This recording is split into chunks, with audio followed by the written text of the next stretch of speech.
మనోజ్, నువ్వు నా బిడ్డవి. లక్ష్మీ ప్రసన్న, విష్ణువర్ధన్ బాబు, మనోజ్ కుమార్. నిన్ను ఎలా పెంచానురా నేను?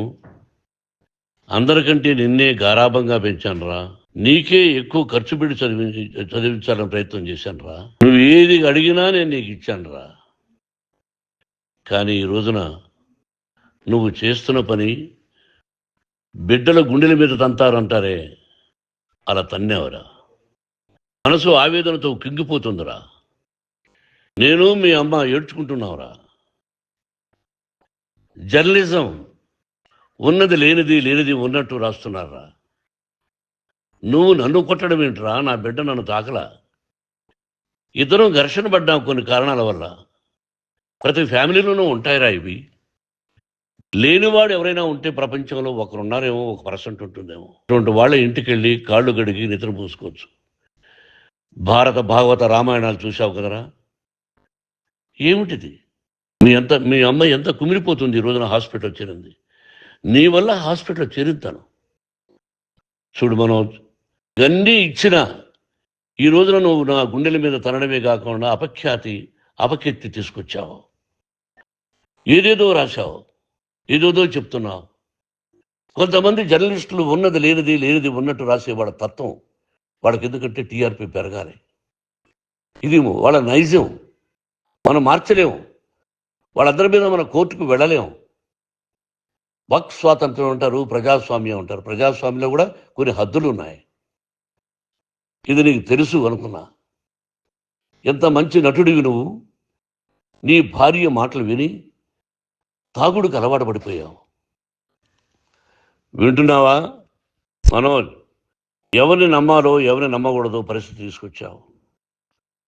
విద్యాలయాలు ఎంత గొప్పవిరా. మనం 25% కులమతాలకు అతీతంగా ఫ్రీ ఎడ్యుకేషన్ ఇస్తున్నాంరా.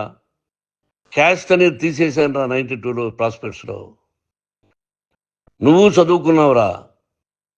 అక్కడ చదువుకున్న బిడ్డలు IAS, IPS అయ్యారా. ఎంతోమంది గొప్పవాళ్ళు అయ్యారా. నువ్వు నటుడుగా ఎంతో గొప్పవాడివి. తాగుడికి అలవాడబడి నువ్వు నీ భార్య ఇంట్లో బిహేవ్ చేస్తున్న విధానం ఆ భగవంతుడు సర్వేశ్వరుడు తెలుసు. భగవంతుడు చూస్తున్నాడు రా. నేను తప్పు చేసినా, నువ్వు తప్పు చేసినా, ఎవరు తప్పు చేసినా. ఎంత అవకాశం ఇచ్చావు మాట్లాడుకునేదానికి అందరికీ. ఇన్ని సంవత్సరాల్లో మన విద్యాలయాల్లో ఒక్క తల్లి కానీ ఒక తండ్రి కానీ ఏమైనా చెప్పారా? ఆ బిడ్డలు మన బిడ్డలు రా. మీరెంతో నాకు అక్కడ ఉన్నవాడు కూడా నా కూతుర్లు, నా కుమారులు. ఎంతమందికి ఫ్రీ ఎడ్యుకేషన్ ఇస్తున్నావు. వాడి దగ్గర ఏది ఆశించరా. నువ్వు ఎందుకు ఇలా తయారైపోయావు? ఎందుకు ఇంట్లో ఉండే పని వాళ్ళందరినీ కొడుతున్నావు? పనివాడు వాడు పని చేసుకునేదానికి మన ఇంటికి వచ్చాడు రా. ఆ పనివాడిని కొట్టడం చాలా మహాపాపంరా.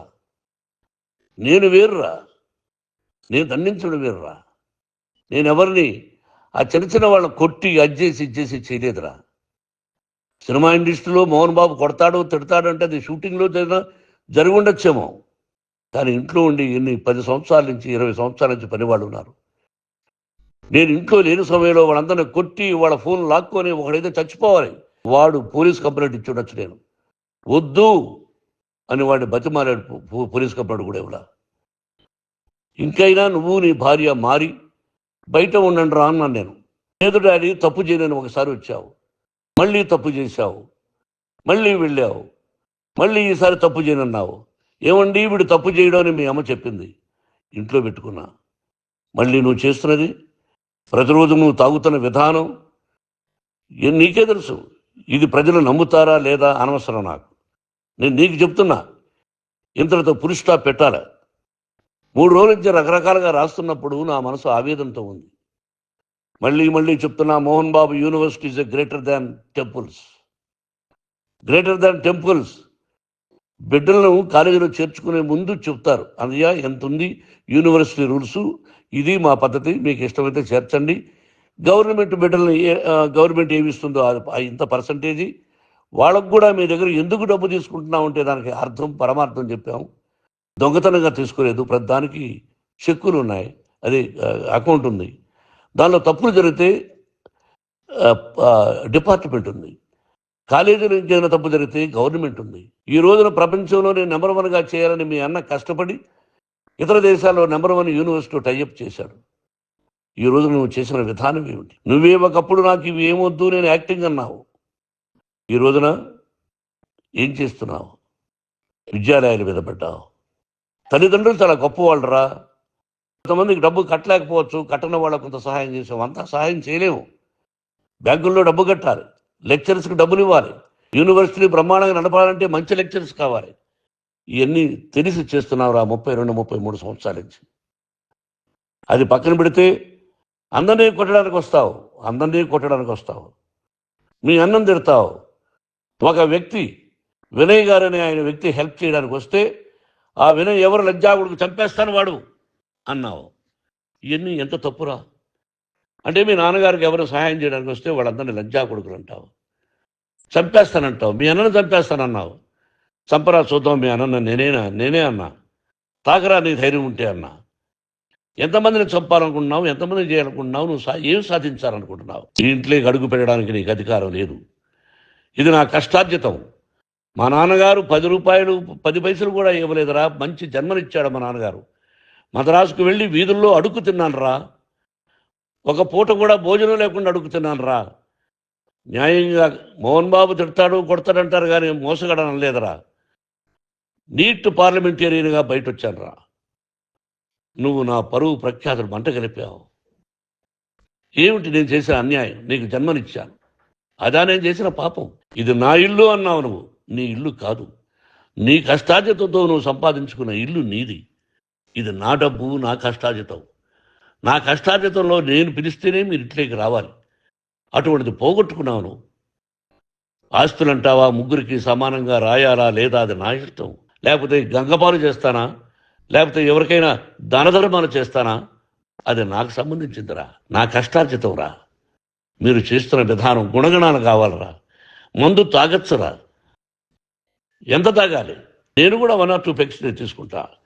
ఇది తప్పు కాదు, జనానికి తెలియాలి. నా డబ్బు ఇది. ఏ తాగి ఎవరిని కొట్లా. తాగి నేను తింటున్నా.